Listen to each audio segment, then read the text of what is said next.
पता चलेगा कि इस पे किस तरह के क्वेश्चंस एग्जाम में पूछ सकते हैं ना। जेई पॉइंट ऑफ व्यू से बता रहा हूँ, बोर्ड पॉइंट ऑफ व्यू से खाली आपको इक्वेशन आनी चाहिए, है ना। इसका डेरिवेशन मैं आपको ऑलरेडी करा चुका हूँ, वो आपको पता रहना चाहिए। लेकिन जेई इस पे क्या पूछता है, जेई क्या पूछना चाहता है। तो जेई क्या करता है, सपोज करो आपको एक कॉइल दे दी, ठीक है। कंसेप्ट ये आपको पता ही है, हम मॉर्निंग की क्लास में डिस्कस कर चुके हैं। हमारे पास एक कॉइल है इस तरह से, बड़े ध्यान से सुनो, ठीक है। और इसमें आपका करंट फ्लो हो रहा है इस तरीके से, और ये आपकी एक्सिस है, this is the axis of the coil, ठीक है। सिमिलरली यहाँ पे एक थीटा एंगल पे एक और एक्सिस है, थीटा एंगल पे there is one more axis, the angle between these two axis is theta, ठीक है। थीटा एंगल पे यहाँ पे एक और एक्सिस है, मतलब ये दो एक्सिस के बीच का जो एंगल है वो थीटा है। और यहाँ पे मैंने एक और कॉइल को प्लेस किया है, एक कॉइल मैंने इस तरह से रखी है, ठीक है। और इसमें भी करंट आपका इस तरीके से फ्लो हो रहा है,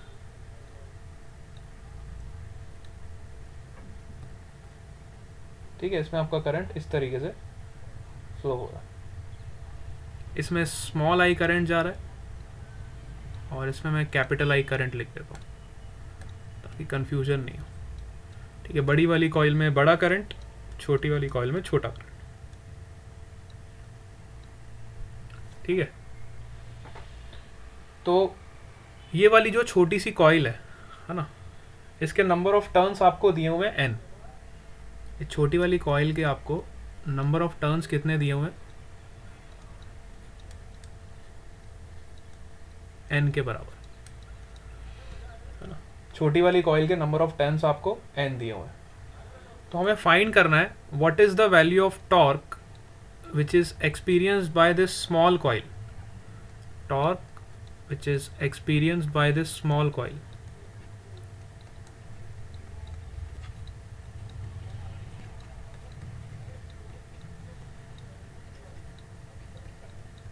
in presence of large coil, in presence of large coil, ठीक है। क्वेश्चन ये है कि एक मैंने ऐसा बड़ा सा कॉइल रखा है यहाँ पे जिसमें करंट फ्लो हो रहा है, ये सर्कुलर कॉइल है ना, इसका एक्सेस ये है, पहली वाली कॉइल का एक्सेस ये है, ठीक है। इसमें कैपिटल आई करंट फ्लो कर रहा है और दूसरी जो एक्सेस है वो आपकी थीटा एंगल पे टिल्टेड है, और इस एक्सिस पे मैंने एक छोटा सा कॉइल रखा है जिसमें छोटा सा करंट फ्लो हो रहा है। इसमें नंबर ऑफ टर्न्स आपको दिए हुए n।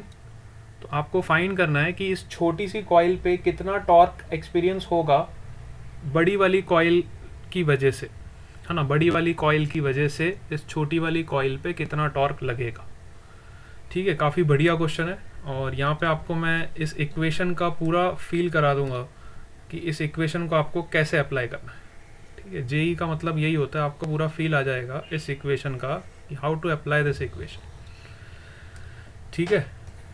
क्वेश्चन सबको समझ आ गया? Yes sir. सिलेबस क्या कट हुआ है? सिलेबस बेटा कट कुछ नहीं हुआ, जेई में सब कुछ आने वाला है। जेई के लिए कोई सिलेबस कट नहीं है, जेई में सब कुछ ही आएगा। आप ऐसा मान के ही मत चलो कि कुछ सिलेबस कट होने वाला है, आप ऐसे ही तैयारी करो कि आपको सब कुछ पढ़ना है, ठीक है। जेई के हिसाब से पढ़ रहे हो तो सब कुछ पढ़ो, जेई नीट की तैयारी कर रहे हो तो सारा सिलेबस पढ़ लो, उसमें कोई दिक्कत नहीं है ना। क्योंकि बच्चों के मन में क्या रहता है, अगर ये सिलेबस कट हो गया तो उसमें से कोई क्वेश्चन नहीं आएगा। जेई वाला क्या करेगा, उसके कंसेप्ट को थोड़ा सा ट्विस्ट कर देगा, दूसरे चैप्टर से लिंक कर देगा, फिर आप बोलोगे ये सिलेबस में कट कर दिया, और घुमा के उधर से दूसरे क्वेश्चन में पूछ लेगा। तो आप लोग जेई वालों को नहीं समझ पाओगे। अभी आप लोग अपने लेवल पे सोचोगे, आप सोचोगे 20% 30% सिलेबस कट हो गया है, तो एंट्रेंस में तो क्या होता है, कोई भी क्वेश्चन कहीं से भी ट्विस्ट करके कोई भी कंसेप्ट लिंक हो सकता है। ऐसा ज़रूरी नहीं है जो सिलेबस कट किया हुआ है उसमें से कोई क्वेश्चन आएगा ही नहीं, उसका कोई कंसेप्ट कोई दूसरे चैप्टर से लिंक हो सकता है, ठीक है ना। तो आप तो मान के चलो हमें सारा ही पढ़ना है, सबकी तैयारी करते चलो, और जो पढ़ रहे हो उसको परफेक्ट करो, है ना। जो पढ़ते जा रहे हो, जैसे अभी हमारे 5 से 6 चैप्टर हमारे जो हो चुके हैं फिजिक्स में, 6 चैप्टर, हमारा 6 चैप्टर चल रहा है, तो ये 6 चैप्टर आपके ऐसे पक्के हो जाने चाहिए कि इसमें से कहीं से भी कोई भी क्वेश्चन आए आपको बनना चाहिए। ये 6 चैप्टर आप इतने स्ट्रॉन्ग कर लो, इतना टाइम हमने इस पर इसलिए दिया है ताकि आपके चैप्टर इतने स्ट्रॉन्ग हो जाए कि कहीं से भी क्वेश्चन आ जाए आपको कोई डर नहीं होना चाहिए। बात समझ आ रही है? तो टारगेट ऐसा लेके चलो, जो चैप्टर पढ़ रहे हो उसको बहुत अच्छे से पढ़ो, ठीक है।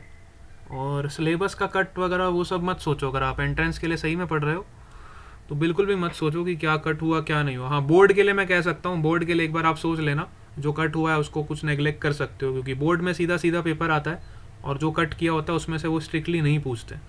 बोर्ड का पॉइंट ऑफ व्यू अलग रहता है, लेकिन अगर एंट्रेंस का पॉइंट ऑफ व्यू है तो बिल्कुल भी कट पे भरोसा ही नहीं करना है, हमको सारा ही करके चलना है। रिस्क नहीं ले सकते ना अपन। अभी जब तक कोई परफेक्ट इन्फॉर्मेशन नहीं आएगी तब तक कोई रिस्क फैक्टर ले नहीं सकते। आप सारा ही तैयार करके चलो। ऐसी कोई न्यूज़ तो अभी आई नहीं है, जेई वालों ने कोई सेंट्रल गवर्नमेंट की तरफ से कोई ऐसा सर्कुलर आया नहीं है कि जेई में इतना सिलेबस कट हो गया या नीट में इतना सिलेबस कट हो गया है। अभी तक ऐसा कुछ हुआ नहीं है। अभी तक मे बी अगर होगा तो इन्फॉर्मेशन ज़रूर मिलेगी, लेकिन जब तक कोई इन्फॉर्मेशन है नहीं तब तक आप सभी चैप्टर्स को तैयार करने के हिसाब से ही तैयारी करोगे। तब कोई ऐसा फालतू का कोई न्यूज़ देख के मत आ जाना, एनडीटीवी पे दिखा दिया, एबीपी न्यूज़ पे दिखा दिया, इंडिया टीवी वालों ने दिखा दिया, गुजरात समाचार में आ गया, वो सब कुछ सब बकवास है। जब तक सेंट्रल गवर्नमेंट की कोई न्यूज़ नहीं आएगी तब तक कोई भी आप ट्रस्ट नहीं कर सकते किसी भी आइडिया, ठीक है। सेंट्रल गवर्नमेंट की वेबसाइट पे जाके देख लेना, वहाँ पे अभी तक कोई भी ऐसा नोटिस नहीं आया कि आपका सिलेबस कुछ कट हुआ है, मतलब जेई के हिसाब से या नीट के हिसाब से। बता, बोर्ड का तो हो ही गया है, बोर्ड का तो सबको पता ही है, ठीक है ना। और कुछ, इधर आ जाओ, हमारे क्वेश्चन पे आ जाओ। ये हमारे पास बड़ा वाला कॉइल है और ये हमारे पास छोटा वाला कॉइल है, ठीक है। दोनों का एक्सिस टिल्टेड है और छोटे वाले कॉइल के नंबर ऑफ टर्न्स आपको n दिए हुए हैं, तो हमें फाइंड करना है टॉर्क कितना एक्सपीरियंस होगा, है ना। छोटे वाला कॉइल कितना टॉर्क एक्सपीरियंस करेगा ये हमें फाइंड आउट करना है, ठीक है। तो अब हम सबको पता है टॉर्क क्या होता है, m क्रॉस b। अगर मुझे छोटे वाले कॉइल का टॉर्क निकालना है तो फॉर्मूला तो हमें पता ही है, which is m cross b, हम सब ने पढ़ रखा है, ठीक है। अब छोटे वाले कॉइल पे जो टॉर्क लगेगा वो किसकी मैग्नेटिक फील्ड की वजह से लगेगा, बड़ी वाली कॉइल की मैग्नेटिक फील्ड की वजह से। अगर आप बड़े ध्यान से देखो तो छोटी वाली कॉइल पे जो टॉर्क लगेगा वो कौन लगाएगा, बड़ी वाली कॉइल की मैग्नेटिक फील्ड। अब खुद की मैग्नेटिक फील्ड की वजह से तो टॉर्क लगेगा नहीं ना, हमेशा टॉर्क कौन एक्सर्ट करेगा, टॉर्क किसकी वजह से लगेगा, एक्सटर्नल मैग्नेटिक फील्ड की वजह से। और एक्सटर्नल मैग्नेटिक फील्ड यहाँ पे कौन जनरेट करेगा, ये बड़ा वाला करंट। तो अब मुझे ये बताओ कि सेंटर पे जो एक्सटर्नल मैग्नेटिक फील्ड इस करंट की वजह से जनरेट होगी वो कितनी होगी। ये आपकी सर्कुलर कॉइल है, बड़ी वाली सर्कुलर कॉइल की वजह से जो मैग्नेटिक फील्ड जनरेट होती है वो कितनी होती है, किसी को पता है? सर्कुलर कॉइल की वजह से मैग्नेटिक फील्ड कितनी जनरेट होगी, हाँ बताओ। अब ये हम पढ़ चुके हैं, मैग्नेटिक फील्ड निकालना हम सबको आता है, स्टैंडर्ड रिजल्ट्स हम सबको याद होने चाहिए। What is the magnetic field due to circular coil, कौन बताएगा?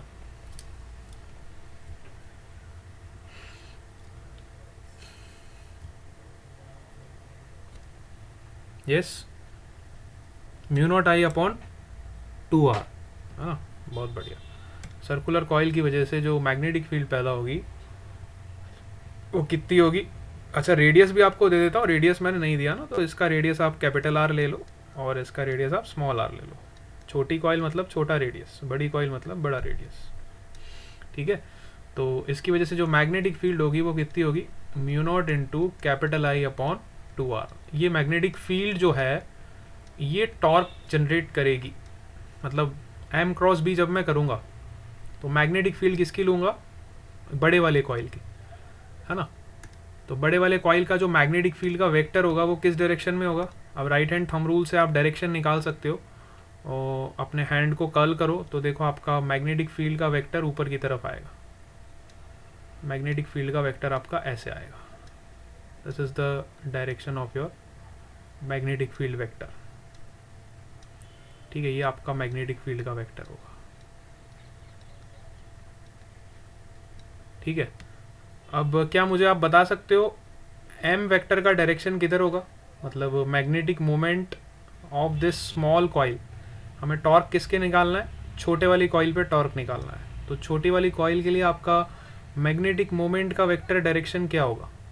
इस छोटी वाली कॉइल के लिए आपका मैग्नेटिक मोमेंट का डायरेक्शन किधर होगा? यस, ऊपर नहीं होगा, इसके प्लेन के परपेंडिकुलर, है ना, जहाँ पे एरिया वेक्टर का डायरेक्शन होगा। देखो मैंने आपको सुबह ही बताया था मैग्नेटिक मोमेंट क्या होता है, करंट इनटू एरिया वेक्टर। तो इस छोटी वाली कॉइल का जो एरिया वेक्टर होगा वो इसके नॉर्मल होगा, इस तरह से। इस कॉइल का जो एरिया वेक्टर होगा वो इसके नॉर्मल होगा ना, इस तरफ। ठीक है, तो ये आपका डायरेक्शन होगा मैग्नेटिक फील्ड, मतलब मैग्नेटिक मोमेंट वेक्टर का। ठीक है, जहाँ पे आपका एरिया वेक्टर होगा वहीं पे आपका मैग्नेटिक मोमेंट वेक्टर। अब अगर बड़े ध्यान से देखो तो आप मुझे बता सकते हो, जब मैं एम क्रॉस बी करूँगा तो मुझे एम वेक्टर और बी वेक्टर के बीच का एंगल चाहिए रहेगा। तो एम वेक्टर और बी वेक्टर के बीच का एंगल कितना होगा? What is the angle between your M vector and B vector? M vector और बी वेक्टर के बीच का एंगल कितना रहेगा? 90 डिग्री। ध्यान से देखो जरा,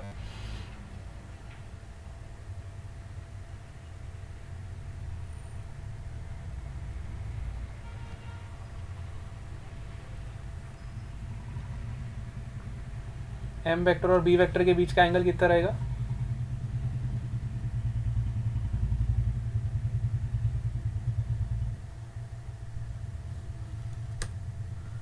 कितने लोग बोल रहे हैं 90? हाँ 90 डिग्री, बिल्कुल सही बात है। 90 डिग्री देखो एंगल दिखाई दे रहा है। 90 होगा कि 90 प्लस थीटा होगा? 90 होगा कि 90 प्लस थीटा होगा? ध्यान से देखो।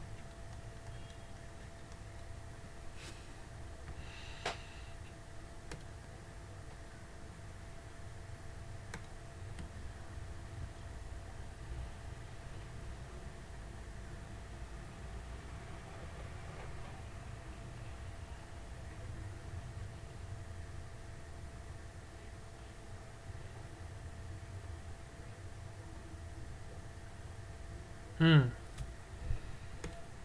90 होगा कि 90 प्लस थीटा होगा?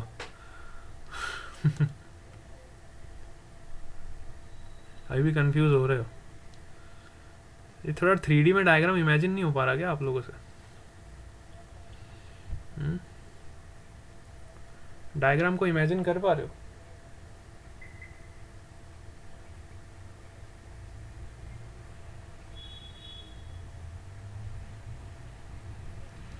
ये पूरा एंगल कितना हो जाएगा बेटा?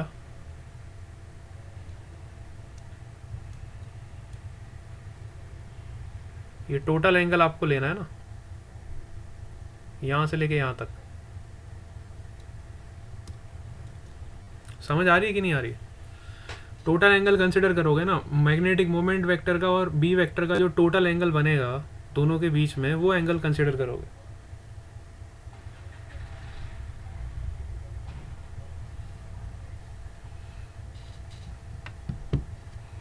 अभी भी 90 आ रहा है आप लोगों का?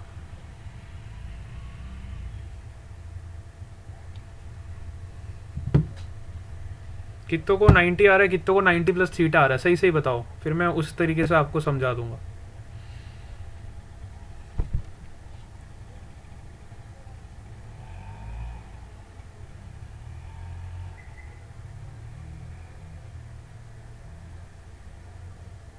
यस,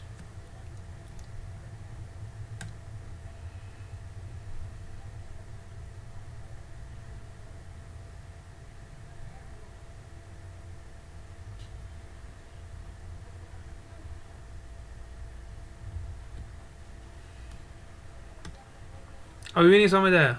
मतलब 90 आ रहा है कि 90 प्लस थीटा आ रहा है? अरे समझ आया कि नहीं आया? हाँ ना तो बोल दो कम से कम। सोचने ही लग पड़े हो, पता नहीं क्या सोचे जा रहे हो। नहीं समझ आया? चलो देखो इधर, मैं डायग्राम फिर से बनाता हूँ। ये आपका कॉइल है, ठीक है। इसका नॉर्मल वेक्टर ऐसे लाई करेगा, ठीक है।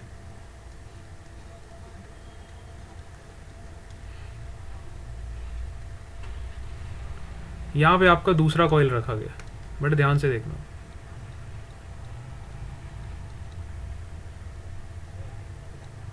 ठीक है। इसका जो एरिया वेक्टर होगा, आप यहाँ से देखो ना, मतलब यहाँ से देखोगे, इधर से देखो तो आपको अच्छे से दिखाई देगा। अब ये 3D इमेज को ना इस तरह से देखना पड़ेगा आपको। यहाँ से देखोगे तो आपको ये एरिया वेक्टर दिखाई देगा इसका,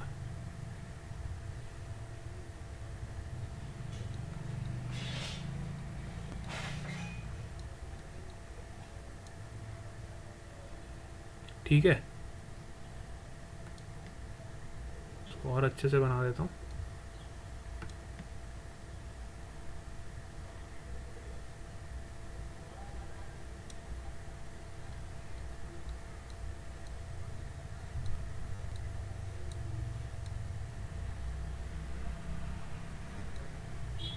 मेरे ख्याल से बराबर दिख रहा होगा।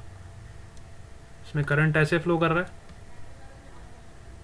तो इसका मैग्नेटिक मोमेंट का वेक्टर ऐसे होगा, इस एरिया के परपेंडिकुलर,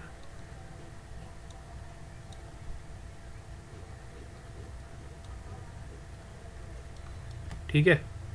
डायग्राम थोड़ा इमेजिन करवाता हूँ आपको। और ये इसकी एक्सेस है एक्चुअली, है ना। ये इसकी बड़ी वाली की एक्सेस है, ये छोटी वाली की एक्सेस है। इन दोनों के बीच का एंगल आपको थीटा दिया हुआ है, मतलब ये एंगल आपको थीटा दिया हुआ है। This is first axis, this is second axis. और मैग्नेटिक फील्ड का जो वेक्टर है वो इस डायरेक्शन में, मतलब इस प्लेन के परपेंडिकुलर। अब यहाँ पे एक लाइन में जैसे एरिया को ड्रॉ करूँगा, तो इसके परपेंडिकुलर आपका हो जाएगा ये मैग्नेटिक फील्ड का वेक्टर, मतलब इसके परपेंडिकुलर होगा, मतलब ये एंगल 90 डिग्री होगा, इस प्लेन एरिया के परपेंडिकुलर होगा,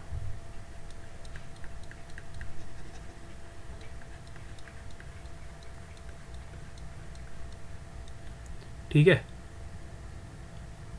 बात समझ आ रही है? तो अब आप ऐसे घूम के देखो ना यार, यहाँ से घूम के देखो, ये एंगल ये कितना होगा, थीटा होगा। तो ये थीटा प्लस 90, दो एंगल आपको घूमने पड़ेंगे ना। ये थीटा एंगल यहाँ रोटेट करोगे और 90 यहाँ पे रोटेट करोगे, तभी आप इस वेक्टर पे पहुँच पाओगे। क्या अब मेरी बात आप समझ पा रहे हो? एंगल समझ आना बहुत ज़रूरी है बेटा। थोड़ा 3D डायग्राम है, इसको थोड़ा ध्यान से ऑब्जर्व करोगे तो समझ आएगा। ये बी वेक्टर और एम वेक्टर के बीच का एंगल क्या होगा, थीटा एंगल। यहाँ से रोटेट करोगे, 90 आप यहाँ से रोटेट करोगे, तब आप यहाँ पे पहुँचोगे ना। बात समझ आ रही है? अब क्लियर हुआ बेटा कैसे एंगल लिया 90 प्लस थीटा? बहुत बच्चों को इसी में डाउट आ जाता है, तो वहीं पे ख़त्म हो जाता है क्वेश्चन। देखो इधर तो हम दोनों के वेक्टर्स के बीच का एंगल हमें पता चल गया 90 प्लस थीटा। तो अब हम इजीली यहाँ पे लगा सकते हैं tau is equal to M cross B, ठीक है। You can easily apply torque vector is equal to M cross B. अब मुझे जो है टॉर्क निकालना है छोटी वाली कॉइल पे। छोटी वाली कॉइल पे छोटा सा करंट है और बड़ी वाली कॉइल पे आपका बड़ा सा करंट है। तो छोटी वाली कॉइल पे टॉर्क निकालना है, तो मैग्नेटिक फील्ड तो मैंने निकाल ली ऑलरेडी। मैग्नेटिक फील्ड आपने अभी अभी बताई, mu naught into capital I upon 2R, ठीक है। और छोटी वाली कॉइल के लिए आपका मैग्नेटिक मोमेंट कितना होगा, अगर इस कॉइल में I करंट है, छोटा सा करंट, और इसमें नंबर ऑफ टर्न्स N है, तो इसका मैग्नेटिक मोमेंट कितना हो जाएगा। मैग्नेटिक मोमेंट होता है current into area into number of turns, current into area into number of turns, this will be the magnetic moment, ठीक है। तो जब आप m क्रॉस b करोगे तो you will get M B sine of angle between b vector and m vector. ये हमेशा ध्यान रखो, जो आपका थीटा होता है यहाँ पे। अब ये जो थीटा है यहाँ पे, वो थीटा नहीं है, ये वाला थीटा नहीं है यहाँ पे, ये वाला थीटा नहीं है। ये थीटा तो आपको क्वेश्चन में दिया हुआ है। आपका जो असली वाला थीटा होगा that is the angle between M vector and B vector, मतलब बी वेक्टर और एम वेक्टर के बीच का जो एंगल होगा तो वो हमारा एंगल है 90 plus theta, that will be your theta. ठीक है, अब बच्चे गलती यहाँ पे करते हैं, फॉर्मूला उन्होंने ऐसे याद रख लिया होता है एम बी साइन थीटा, तो वो बस एम बी साइन थीटा का याद किया हुआ फॉर्मूला लगा लेते हैं और सोचते हैं मेरा क्वेश्चन राइट हो गया। लेकिन अब मैं आपको एक चीज़ और बता रहा हूँ कि जब भी आप थीटा की वैल्यू पुट करो तो थीटा इसको ऐसे याद रखो, M B sine of angle between M vector and B vector, sine of angle between M vector and B vector, इन दोनों वेक्टर्स के बीच का एंगल हमें लेना। ठीक है, इसको थीटा से याद ही मत रखो, जो थीटा से याद रखोगे तो क्वेश्चन में थीटा आपको कुछ भी दे देगा और फिर आप सोचने कंफ्यूज हो जाओगे। तो इस तरह से उसको लर्न करो, it is the angle between M vector and B vector, दोनों वेक्टर्स के बीच का एंगल। तो बस यहाँ से हमें टॉर्क का वैल्यू पता चल जाएगा which is M B sine, M का वैल्यू हम निकाल चुके हैं I times pi are square into N, P का वैल्यू हमने निकाल लिया which is mu naught into capital I upon 2r, और साइन ऑफ 90 प्लस थीटा क्या होता है, sine of 90 plus theta will be, ये हमारा हो जाएगा टॉर्क। इतना टॉर्क आपके छोटे वाली कॉइल पे लगेगा बड़ी वाली कॉइल की वजह से। तो टॉर्क का वैल्यू आपका कितना हो जाएगा, यहाँ से number of terms N I pi are square into mu naught I upon 2r, sine 90 plus theta will be cos theta, कितना हो जाएगा ये कॉस थीटा के बराबर। This will be your answer.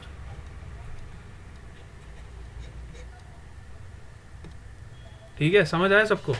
तो काफ़ी बढ़िया क्वेश्चन है, जेई में आया हुआ क्वेश्चन है, और यहाँ से आपको ये इक्वेशन की क्लैरिटी हो जाएगी कि हमें एम क्रॉस बी कैसे अप्लाई करना है। ठीक है, एम क्रॉस बी हमें किस तरीके से अप्लाई करना है, आपको इसका इंसाइट मिलेगा पूरा। ठीक है, चलो अब एक चीज़ आपको और बतानी थी जेई पॉइंट ऑफ व्यू से, वो भी अभी मैं डिस्कस कर लेता हूँ आपके साथ। सपोज करो हमें यूनिफॉर्म मैग्नेटिक फील्ड दिया हुआ है। ठीक है, सपोज करो हमें यूनिफॉर्म मैग्नेटिक फील्ड इस डायरेक्शन में दिया हुआ है, इस तरह से हमें मैग्नेटिक फील्ड दिया हुआ है।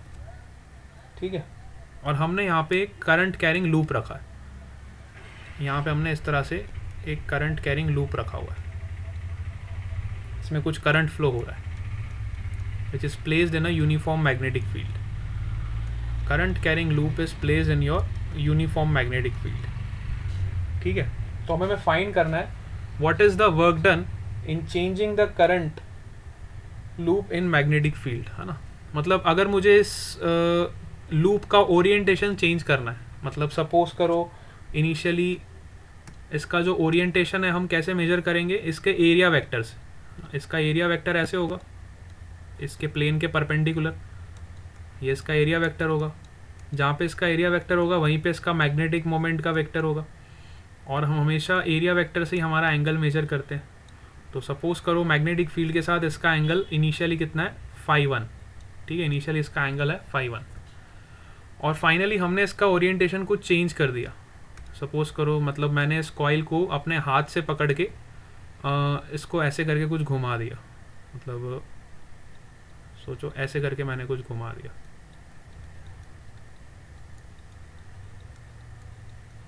ठीक है, ऐसे करके मैंने कुछ घुमा दिया। अब इसका जो एरिया वेक्टर होगा इस तरह से होगा, है ना। मतलब सपोज करो बाद में इसका कुछ एंगल हो जाता है φ2।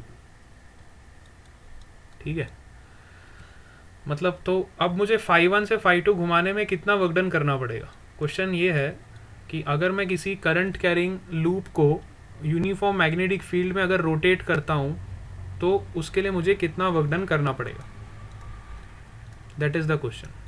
What is the amount of work done to be done in changing the orientation of the current carrying loop in presence of magnetic field. समझ आया सबको, है ना। तो अब मुझे कितना वर्क डन करना पड़ेगा, तो हम सबको बताएं वर्क डन क्या होता है। Work done is defined as change in potential energy. आपकी फाइनल पोटेंशियल एनर्जी कितनी होगी माइनस इनिशियल पोटेंशियल एनर्जी कितनी होगी, उतना ही हमारा वर्क डन होगा। क्योंकि जब आपका कॉइल रेस्ट पे है तो उसमें कुछ पोटेंशियल एनर्जी स्टोर्ड है ना, फिर हमने ओरिएंटेशन चेंज कराया तो उसकी पोटेंशियल एनर्जी में चेंज होगा। ठीक है, पोटेंशियल एनर्जी या फिर आप इसको इंटरेक्शन एनर्जी भी बोल सकते हो, है ना। You can say potential energy और you can say interaction energy. ठीक है, तो फाइनली पोटेंशियल एनर्जी इसका कितना हो जाएगा। हम सब ने पोटेंशियल एनर्जी ऑलरेडी निकाल चुका है कि जिस तरह से हम डाइपोल मोमेंट में पोटेंशियल एनर्जी निकालते थे, क्या निकालते थे, माइनस पी डॉट ई, है ना, माइनस पी डॉट ई हम इस तरह से पोटेंशियल एनर्जी निकालते थे जब हमारा डाइपोल मोमेंट और इलेक्ट्रिक फील्ड का कॉम्बिनेशन होता था।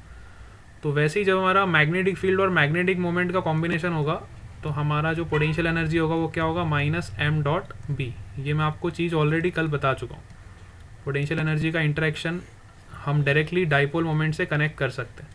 जैसे हम इलेक्ट्रिक फील्ड में डाइपोल मोमेंट पढ़ते थे वैसे ही हम मैग्नेटिक फील्ड में मैग्नेटिक मोमेंट को स्टडी करते हैं। ठीक है, बिल्कुल डायरेक्ट एनालॉजी है, यहाँ से हम कनेक्ट कर सकते हैं इसको। तो अब मुझे वर्क डन निकालना है, तो वर्क डन का मतलब है चेंज इन पोटेंशियल एनर्जी।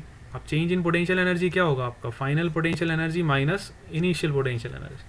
ठीक है, तो फाइनल पोटेंशियल एनर्जी आपकी क्या हो जाएगी, एम डॉट बी करना है आपको, तो you final I can write minus M B cos phi two, और यू इनिशियल क्या लिख सकता हूँ, minus M B cos phi one. ठीक है, तो यहाँ से आप मुझे बता सकते हो वर्क डन कितना हो जाएगा। Work done is defined as change in potential energy which is final potential energy minus initial potential energy. ठीक है, तो फाइनल पोटेंशियल एनर्जी आपकी कितनी है यहाँ पे, minus M B cos phi two minus of, minus मतलब प्लस हो जाएगा, plus M B cos phi one. ठीक है, तो अगर मैं एम बी को कॉमन ले लूँ तो यहाँ से मेरा वर्क डन कितना हो जाएगा, एम बी के साथ I can write down cos of phi one minus cos of phi two. ठीक है, cos of phi one minus cos of phi two. अच्छा, एम को मैं क्या लिख सकता हूँ, मैंने आप सबको बताया था मैग्नेटिक मोमेंट क्या होता है, current into area. I can write magnetic moment as current into area. So मेरा इक्वेशन कैसे मॉडिफाई हो जाएगा, देखो, work done is equal to I A B cos of phi one minus cos of phi two. ठीक है, अब मैंने थोड़ा सा इसमें जुगाड़ किया और मैंने क्या किया, इस बी ए को अंदर मल्टीप्लाई कर दिया दोनों इक्वेशंस। तो यहाँ से मुझे एक नया फॉर्मेट मिलेगा which is B A cos phi one minus B A cos phi two. अब इस टर्म को देख के आप मुझे कुछ बता सकते हो, बी ए कॉस थीटा क्या होता था, what is B A cos theta. इस टर्म को देख के आप मुझे कुछ बता सकते हो, क्या है ये बी ए कॉस थीटा क्या होता है, what is B A cos theta. B A cos theta क्या होता था,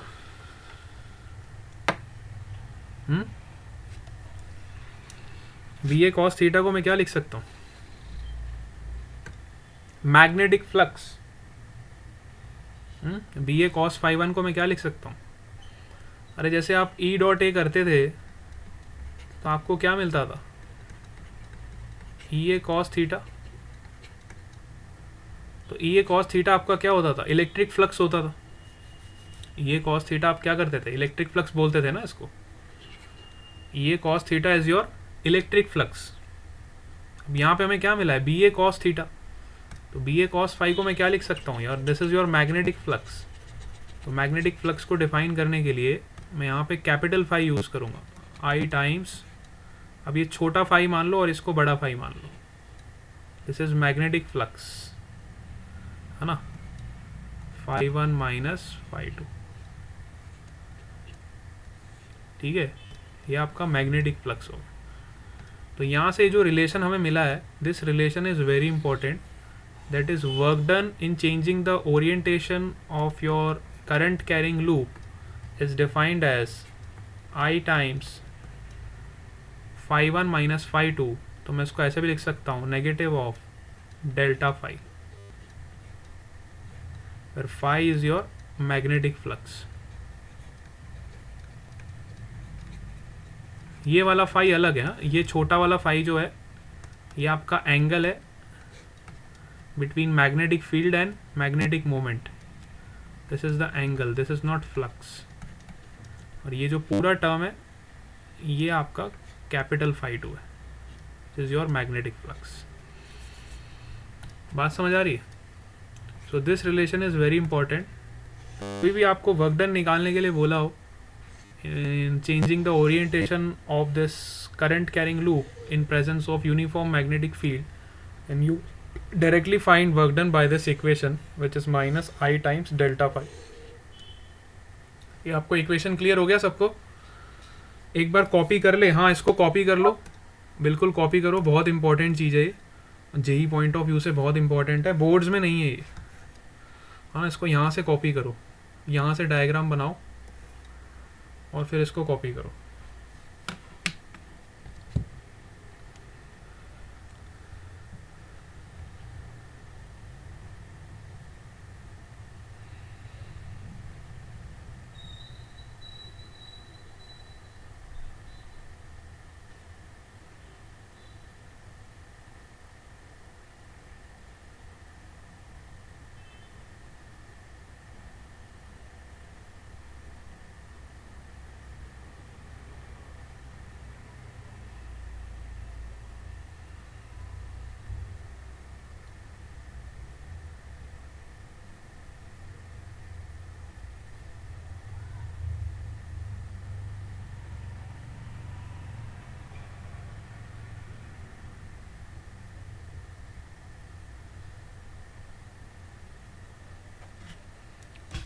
यस, कर लिया कॉपी? नीचे कर लेता हूँ, रुको 1 मिनट, मेरे ख्याल से ये पार्ट लिख लिया होगा सबने। हाँ, इसको नोटबुक में लिखो, बहुत अच्छा है, कंसेप्ट है, और इस पर अभी मैं क्वेश्चन भी आपको कराने वाला हूँ। जेई पॉइंट ऑफ व्यू से बहुत अच्छा कंसेप्ट है और इस पर क्वेश्चन भी करेंगे अभी हम।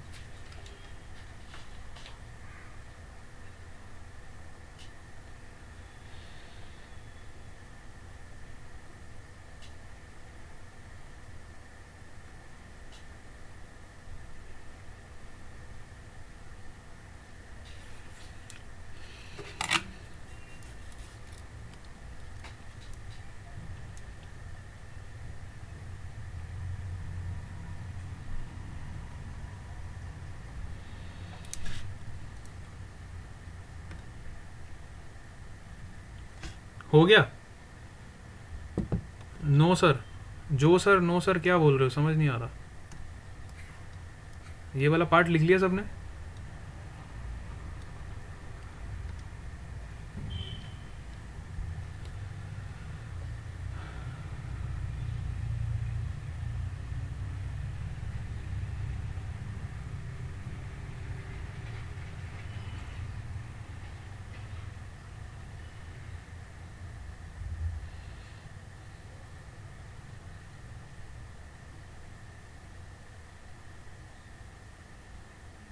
अच्छा, स्कूल्स का कुछ पता चला अभी कब से स्टार्ट होने वाले हैं? कोई इन्फॉर्मेशन आई है?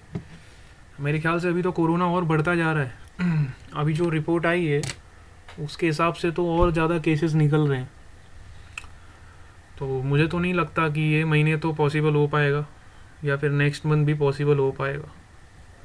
सिचुएशन ठीक होने में अभी 1 महीना और लग जाएगा कम से कम, है ना? अभी कोई इन्फॉर्मेशन आई भी नहीं होगी मेरे ख्याल से। और पहले 23 से जैसे खोलने वाले थे स्कूल, ऐसा सर्कुलर आया था, लेकिन उसके बाद कोई इन्फॉर्मेशन नहीं है। मतलब अभी तो आप समझ के चलो ये नवंबर तो नहीं खुलेगा, अब दिसंबर का पता नहीं, दिसंबर भी अगर सिचुएशन ठीक हो जाएगी तो सोच सकते हैं वैसे। लेकिन जहाँ तक मेरा अभी अनुमान लग रहा है तो मेरे को तो लगता है जनवरी से पहले तो पॉसिबल ही नहीं होगा, जिस हिसाब की सिचुएशन बन रखी है अभी। फिर भी खुल जाए तो अच्छी बात है, आप लोगों के लिए बहुत बेस्ट है, बट आपकी सेहत का ध्यान रखते हुए मुझे नहीं लगता जनवरी से पहले कोई पॉसिबिलिटी बनती है, ऐसा मेरा अनुमान है। अब I don't know whether I am right और रॉन्ग, लेकिन थोड़ी सिचुएशन इस तरह की है।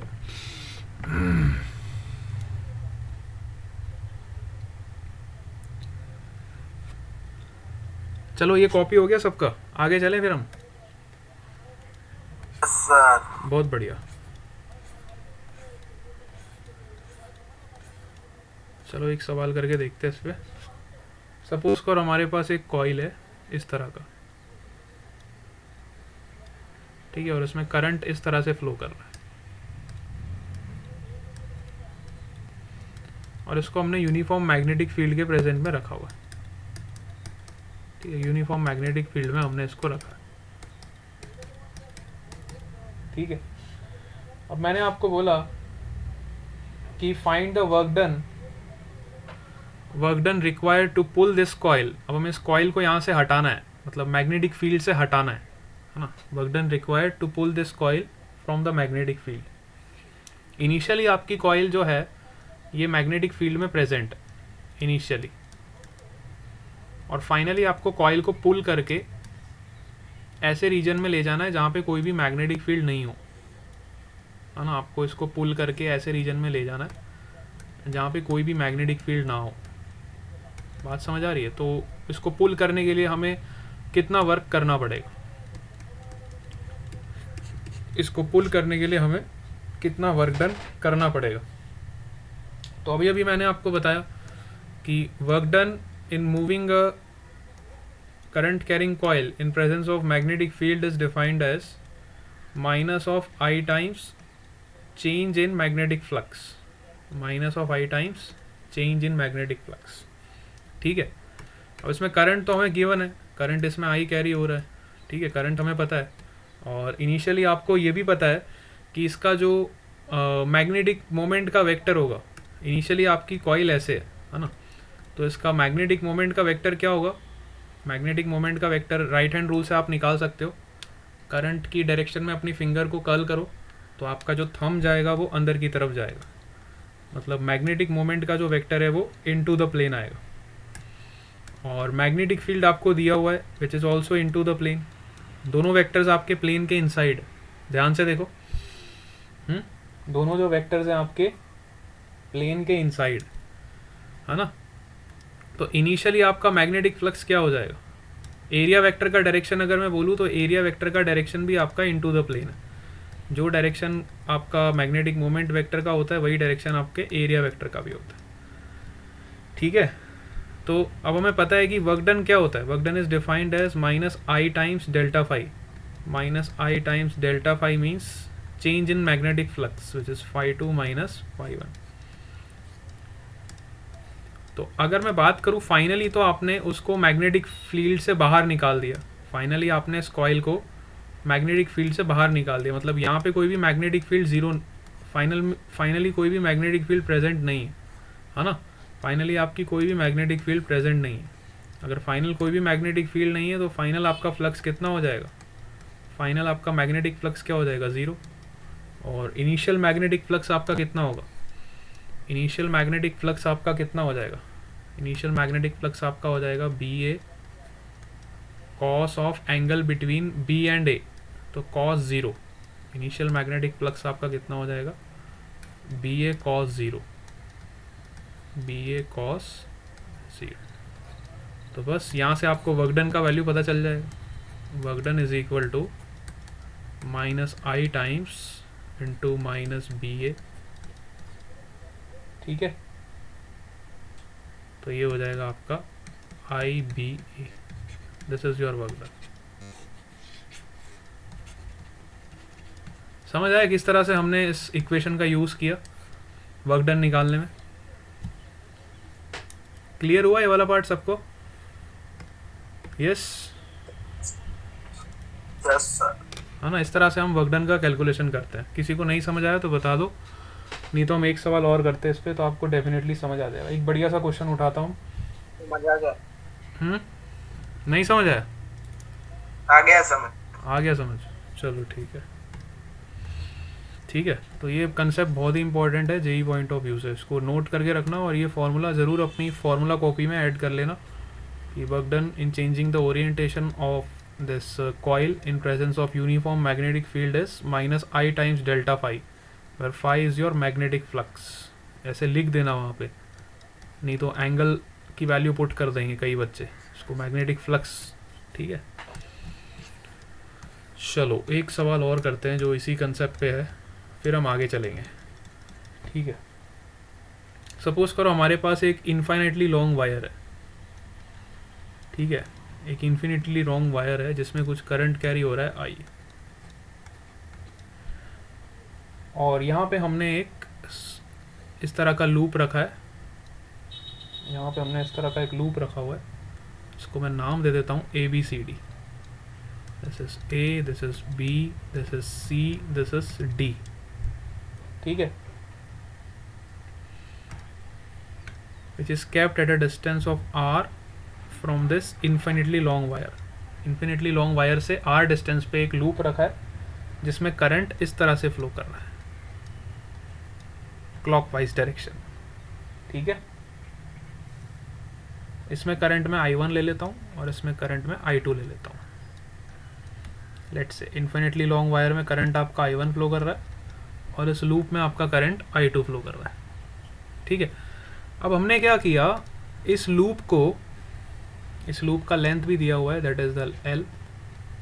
स्क्वायर लूप का लेंथ भी आपको दिया हुआ है, which is L।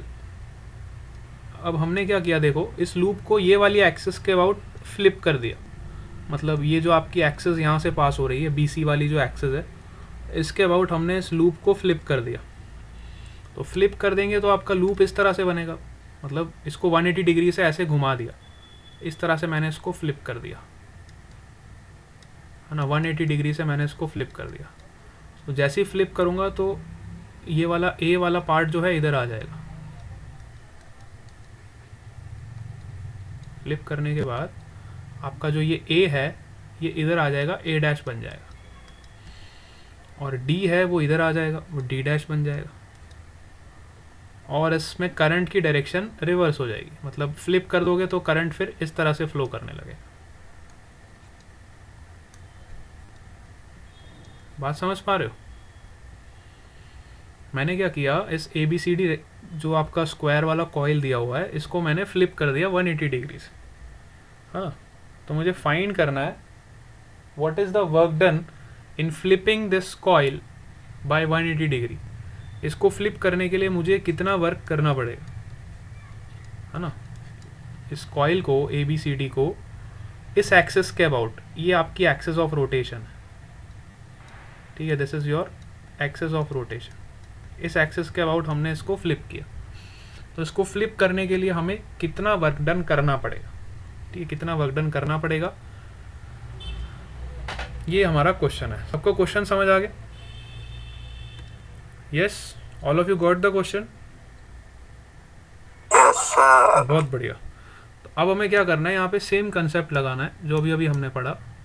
Work done निकालना है। हम सबको पता है work done is defined as minus of I times change in magnetic flux. Work done is defined as negative of I times change in magnetic flux.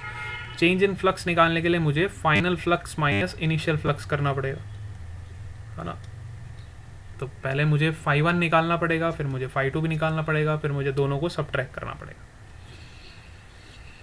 लेकिन दिक्कत ये है यहाँ पे कि यहाँ पे आपका जो डिस्टेंस है, अगर मैं बात करूँ इस कॉइल का, पहली वाली कॉइल का, ABCD का, तो अगर मैं सपोज करो यहाँ पे कोई एलिमेंट लेता हूँ तो इसका डिस्टेंस अलग होगा इस वायर से।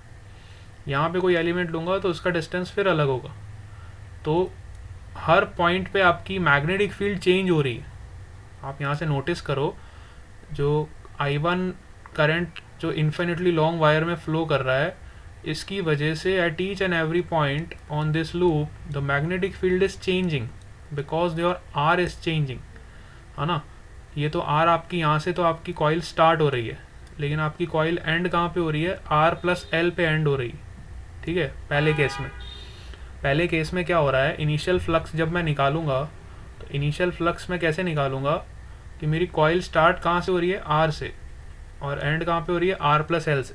पर दिक्कत ये है कि हर पॉइंट पे मेरा जो मैग्नेटिक फील्ड है वो चेंज हो रहा है, बिकॉज इस इन्फिनिटली लॉन्ग वायर की वजह से जो डिस्टेंस है, हर पॉइंट का डिस्टेंस अलग अलग होगा ना। इसके अंदर, लूप के अंदर बहुत सारे पॉइंट्स होंगे। At each and every point your distance is changing, the magnetic field is also changing। ठीक है, अब हमें इतना तो पता चल गया राइट हैंड रूल से कि इस करंट कैरिंग वायर की वजह से इस इधर कोई भी पॉइंट कंसिडर करूँगा तो magnetic field will come in to the plane. इतना तो मुझे पता चलता है कि मैग्नेटिक फील्ड का जो डायरेक्शन होगा that is in to the plane due to this infinitely long wire. ठीक है, तो मैंने क्या किया, एक छोटा सा एलिमेंट ले लिया, एक छोटा सा एलिमेंट यहाँ पे ले लिया। ठीक है, यहाँ पे मैंने एक छोटा सा एलिमेंट ले लिया क्योंकि मुझे पता है ना यार मैग्नेटिक फील्ड आपकी वेरिएबल है, तो वेरिएबल है तो मुझे कुछ ना कुछ करके इंटीग्रेट करना ही पड़ेगा यहाँ पे। तो मैंने इस वायर से x डिस्टेंस पे एक छोटा सा एलिमेंट ले लिया। ठीक है, x डिस्टेंस पे एक छोटा सा एलिमेंट ले लिया, इसको मैं नाम दे देता हूँ dx। ठीक है, इसको मैं नाम दे देता हूँ dx। तो अब हम सबसे पहले phi1 का वैल्यू निकालेंगे। We will calculate the value of phi1 which is the magnetic flux in first situation. पहले सिचुएशन में आपका कॉइल ऐसे, तो फ्लक्स क्या होता है आपका, flux is defined as B A cos theta, है ना, बी ए कॉस थीटा, यही होता है ना। अब इसका एरिया वेक्टर अगर मैं देखूं, ए बी सी डी जो आपकी कॉइल है, इसका एरिया वेक्टर क्या होगा, इसका एरिया वेक्टर भी इनटू द प्लेन होगा, होगा कि नहीं होगा। इसका जो एरिया वेक्टर होगा that will also into the plane. तो जब मैं फ्लक्स इन फर्स्ट सिचुएशन निकालूंगा तो फ्लक्स इन फर्स्ट सिचुएशन क्या होगा, that is close integral of B dot D S, B dot D S. ठीक है, मैग्नेटिक फ्लक्स आपका क्या होगा, close integral of B dot D S. तो मैंने क्या किया, सबसे पहले एक छोटा सा एलिमेंट ले लिया क्योंकि मैग्नेटिक फील्ड आपकी वेरिएबल है, यहाँ पे आपकी मैग्नेटिक फील्ड कांस्टेंट नहीं है, तो मैं यहाँ पे इस मैग्नेटिक फील्ड को इंटीग्रेशन के बाहर नहीं निकाल सकता हूँ। At each and every point your magnetic field is changing, तो I can't treat it as like a constant. जैसा कि मैं पहले वाले क्वेश्चंस में क्या करता था, जब मैंने आपको इलेक्ट्रिक फ्लक्स पढ़ाया था तो ई डी एस में मैं क्या करता था, ई को बाहर निकाल लेता था, डी एस को इंटीग्रेट कर देता था, याद करो आप, क्योंकि इलेक्ट्रिक फील्ड आपकी वहाँ कांस्टेंट होती थी।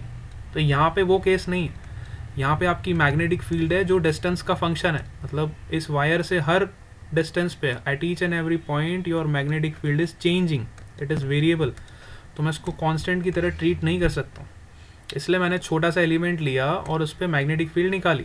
तो उस पर मैग्नेटिक फील्ड कितनी हो जाएगी बताओ, इन्फाइनेटली लॉन्ग वायर की वजह से मैग्नेटिक फील्ड क्या होता है, mu naught I upon 2 pi R, मतलब 2 पाई एक्स। अगर x डिस्टेंस पे मैंने एलिमेंट लिया तो it will be 2 pi X. ठीक है, और एरिया क्या हो जाएगा, इसका एरिया क्या हो जाएगा, इस छोटी सी स्ट्रिप का एरिया कितना होगा, कोई मुझे बता सकता है क्या, इस छोटी सी स्ट्रिप का एरिया क्या होगा, इस छोटी सी स्ट्रिप का एरिया कितना हो जाएगा, यस इस छोटी सी स्ट्रिप का एरिया कितना होगा बताओ, एल डी एक्स के बराबर, वेरी गुड। इस छोटी सी स्ट्रिप का जो एरिया होगा that will be equal to L D X. तो I will write here L D X, और दोनों वेक्टर्स के बीच का एंगल कितना है, 0 डिग्री।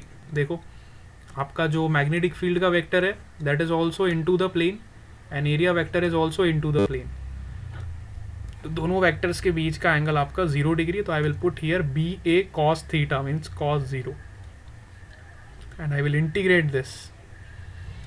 तो इंटीग्रेशन की लिमिट्स कहाँ से कहाँ तक लगेगी, क्या कोई बता सकता है, what is the limits of integration in this case. मतलब अभी मैं ये वाली सिचुएशन की बात कर रहा हूँ जब मेरा A B C D coil है, ठीक है, A B C D coil में जो मेरा इंटीग्रेशन का लिमिट्स होगा कहाँ से कहाँ तक होगा, मतलब मेरी x की वैल्यू कहाँ से कहाँ चेंज होगी, मेरा वेरिएबल क्या x है ना, वेरी गुड, बिल्कुल सही जवाब मितेश ने दिया।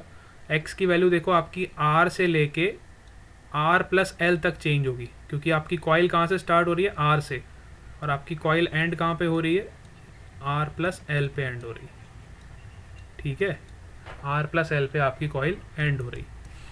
तो मैं इसको इंटीग्रेट कहाँ से कहाँ तक करूँगा, from r to r plus L. तो यहाँ से मुझे वैल्यू मिलेगा phi1 का value, that is flux in first case, initial flux मुझे यहाँ से मिल जाएगा। ठीक है, तो अब इसको इंटीग्रेट कर लो सिंपली। तो इंटीग्रेट करना तो हमें आता ही है। देखो म्यू नॉट कॉन्स्टेंट है, आई कॉन्स्टेंट है, एल कॉन्स्टेंट है, अपॉन 2 पाई भी कॉन्स्टेंट है, integration of D X upon X from R to R plus L. इसको इंटीग्रेट करोगे तो आपको क्या मिल जाएगा, you will get this mu naught I L upon 2 pi L N of X. Limits put करोगे तो you will get L N of R plus L upon R. ठीक है, this is the value of your φ1। ये हमें initial flux मिल गया, initial magnetic flux आपका इतना होगा। समझ आया सबको कैसे हमने इनिशियल फ्लक्स निकाला? बहुत बढ़िया, अच्छे समझ आया सबको। चलो अब फाइनल फ्लक्स निकालते। फाइनली हमने क्या किया, हमने इस कॉइल को फ्लिप कर दिया। जैसा कि मैंने आपको बताया, हमने इस कॉइल को क्या किया, फाइनली पहले ये कॉइल आपका ऐसे रखा गया था ABCD, तो फाइनली आपका कॉइल ऐसे हो गया। मतलब मैंने इसको 180 डिग्री से रोटेट कर दिया BC एक्सिस के अबाउट, तो आपका फाइनली कॉइल ऐसे आ गया, है ना। तो अब आप ये वाले कॉइल को कंसिडर करोगे, क्योंकि फाइनल पोजीशन आपकी ये है, इनिशियल पोजीशन ये थी, फाइनल पोजीशन ये हो गई, तो अब फाइनली आपका कॉइल ये हो गया। तो अब आप पहले वाले कॉइल को भूल जाओगे, अब खाली आप इसको कंसिडर करोगे, ठीक है, क्योंकि मैंने इसको 180 डिग्री से रोटेट कर दिया, तो फाइनली आपका कॉइल ऐसे फ्लिप हो गया। ठीक है, फाइनली आपका कॉइल इस तरह से फ्लिप हो गया। तो अब फ्लिप हो गया, तो अब वापस से आपको फ्लक्स निकालना पड़ेगा, है ना। फाइनल फ्लक्स आपको यहाँ से मिलेगा, which is again close integral of B dot D S. फिर से आपको अब इस कॉइल के लिए आपको B डॉट डी एस लगाना पड़ेगा, ये सेकेंड वाली कॉइल के लिए B डॉट डी एस लगाओगे। तो अब यहाँ पे आप देखो, जो आपका एरिया वेक्टर है, एरिया वेक्टर जो है आपका, एरिया वेक्टर आपका डॉट हो जाएगा, क्योंकि आपका करंट का डायरेक्शन चेंज हो गया एंटी क्लॉकवाइज। तो एरिया वेक्टर आपका क्या हो जाएगा, डॉट हो जाएगा। मैग्नेटिक फील्ड जो रहेगा इस वायर की वजह से, मैग्नेटिक फील्ड इस वायर की वजह से रहेगा, वो सेम रहेगा, विच इज क्रॉस। ठीक है, मैग्नेटिक फील्ड जो रहेगा इस वायर की वजह से वो सेम रहेगा, विच इज क्रॉस। तो अब यहाँ पे देखो, एरिया वेक्टर और मैग्नेटिक फील्ड वेक्टर में एंगल कितना बन रहा है, what is the angle between your area vector and your magnetic field vector? कोई बता सकता है? एरिया वेक्टर और मैग्नेटिक फील्ड वेक्टर में आपका एंगल कितना बन रहा है? 180 डिग्री बन रहा है, बिल्कुल सही जवाब। 180 डिग्री का एंगल यहाँ पे आपका बन रहा है दोनों वेक्टर्स के बीच में। तो दोनों वेक्टर्स के बीच में आपका 180 डिग्री बन रहा है, तो you can write final flux is equal to close integral of B dot D S. लेकिन अब दिक्कत वापस ये है कि आपका B वापस वेरिएबल है, B is not constant here again. B is not constant here again. So again you have to consider one strip here. आपको फिर से यहाँ पे एक स्ट्रिप कंसिडर करना पड़ेगा। तो यहाँ पे वापस एक आप छोटा सा स्ट्रिप कंसिडर करो, है ना। लेकिन अब आपका डिस्टेंस ये होगा, इस वायर से डिस्टेंस आपका x अब जो होगा वो ये डिस्टेंस होगा। पहले हमने x यहाँ तक का डिस्टेंस लिया था, अब हम x यहाँ से लेके, वायर से लेके यहाँ तक का डिस्टेंस लेंगे। ये वाली स्ट्रिप तक का डिस्टेंस आपका हो जाएगा x। ठीक है, तो अब आप वापस से B मैग्नेटिक फील्ड की वैल्यू निकालोगे, तो मैग्नेटिक फील्ड आपका क्या हो जाएगा, mu naught into I1 upon 2 पाई x इंटू डी एस। अब डी एस आपका कितना हो जाएगा, एरिया वेक्टर आपका क्या हो जाएगा, एरिया आपका again L into D x हो जाएगा। एरिया तो सेम ही रहेगा ना, एरिया में तो कोई चेंज नहीं होगा, एरिया तो आपका एल डी एक्स के बराबर ही होगा। लेकिन यहाँ पे आपकी लिमिट्स चेंज हो जाएगी, एल बी इंटू ए इंटू एंगल कॉस 180 डिग्री, क्योंकि एरिया वेक्टर और मैग्नेटिक फील्ड वेक्टर में यहाँ पे आपका एंगल चेंज हो गया है। दोनों वेक्टर्स देखो ऑपोजिट डायरेक्शन में, so you will write here cos 180 degree, और इसको आप इंटीग्रेट करोगे विद इन द लिमिट्स। अब यहाँ पे क्या लिमिट्स रखोगे ये बताओ मेरे को। अगर अब मेरा एलिमेंट यहाँ पे है, तो इस एलिमेंट के लिए मेरा लिमिट्स का वैल्यू कहाँ से कहाँ तक चेंज होना चाहिए, ये वाले एलिमेंट के लिए मेरे लिमिट्स कहाँ से कहाँ तक लगनी चाहिए, x की वैल्यू कहाँ से कहाँ तक चेंज होनी चाहिए। वेरी गुड, बहुत सही जवाब है। r प्लस एल से लेके r प्लस 2l तक, बहुत शानदार जवाब, है ना। देखो अब जब मेरा कॉइल ऐसे रोटेट हो चुका है, तो मेरा जो एक्स है वो कहाँ से कहाँ तक वेरी करेगा, आर से मेरा कॉइल चालू होगा, मतलब ये वाला कॉइल जो है मेरा आर से चालू होगा, सॉरी आर प्लस एल से चालू होगा, है ना। आर प्लस एल से मेरा कॉइल स्टार्ट होगा और आर प्लस 2L पे मेरा कॉइल ख़त्म होगा, आर प्लस 2L पे मेरा कॉइल ख़त्म होगा। तो फाइनली जो मैं लिमिट्स लगाऊंगा which is R plus L to R plus 2L, तो ये मैं सेकेंड कॉइल के लिए लिमिट्स लगाऊंगा जिससे मुझे फ्लक्स मिल जाएगा, फाइनल फ्लक्स मेरा इतना होगा। तो बस अब आप इसको इंटीग्रेट कर लो और देखो फाइनल फ्लक्स कितना आ रहा है। तो again mu naught I1 upon 2 pi is constant, cos 180 is -1 और L is also constant, integration of dx upon x, again you will gate ln x और लिमिट क्या आ जाएगी, ln of r plus L से r plus 2L तक जाएगा, है ना। तो you will gate r plus 2L upon r plus L, this will be your final flux. ठीक है, ये आपको मिल जाएगा फाई 2 का value which is your final magnetic flux. ठीक है, अभी हमने वर्क डन नहीं निकाला है, अभी हमने दोनों फ्लक्स कैलकुलेट कर लिए और अब हम वर्क डन को निकालेंगे। ठीक है, हमारा वर्क डन क्या हो जाएगा, देखो इधर वर्क डन अभी अभी मैंने आपको बताया था, work done is defined as negative of current, current किस कॉइल में फ्लो कर रहा है आपका, हाँ करंट आपका इसमें फ्लो कर रहा है। Work done is defined as your negative of current times, है ना, डेल्टा फाई, यही हमने डिफाइन किया था। ठीक है, current times delta phi negative of. ठीक है, तो कॉइल में आपकी करंट कितना फ्लो कर रहा है, I2 फ्लो कर रहा है, कॉइल में आपकी करंट कितना फ्लो कर रहा है, I2 फ्लो कर रहा है। तो I will write like this, minus of I2 times delta phi, delta phi means φ2 minus φ1।